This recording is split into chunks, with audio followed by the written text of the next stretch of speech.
Waste, pollution, and non-renewable energy are all contributing to the steady decline of our environment. Some businesses are leading the way to a greener planet by using environmentally sustainable practices at work. Gilbert and Pauline are the owners of Red Tail Vineyard, a completely off-grid and organic operation and one of the first to operate exclusively with green energy. The vineyard is our retirement project. For 25 years, I dreamed of having a vineyard. In fact, I've always joked that I was a wino.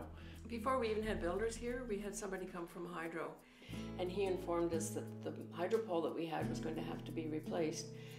One option was to come down the other side of the road and cut down all our neighbors' trees and spend $20,000. The other option was to change the pole and come down our own property. So half jokingly, I turned to him and I said, well, we'll just go off grid. And he turned to me and said, why don't you? Once we've decided to go solar and off the grid, we quickly discovered that lots of the customers walking in were actually attracted by the fact that A, we were totally off the grid, and B, we were solar or a combination of both. It's interesting how it has developed into a nice little niche for us. The green trend is not only limited to energy production. Phil Norton has found ways to reduce the environmental footprint of his business through the use of recyclable materials. I'm a photographer in Prince Edward County.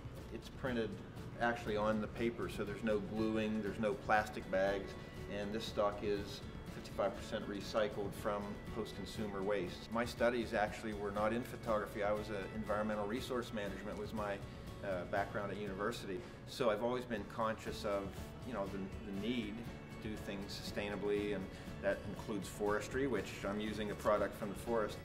John and Jana, owners of Owl Farm Studio, built their environmentally sustainable home, studio, and bed and breakfast using straw bales and locally reclaimed materials. We bought the property in 2008. We kind of decided, well, we're going to move out there. What are we going to do out there? We knew we wanted to build something eco-friendly, so we decided, well, we'd build our dream. We'd build a really neat house and incorporate a bed and breakfast suite into the house so that we can generate income and also be able to share what we've done with people. While going green is always encouraged, businesses must remember to balance cost with benefit. Any business who would be interested in solar energy or even windmill for that matter has to approach us with caution.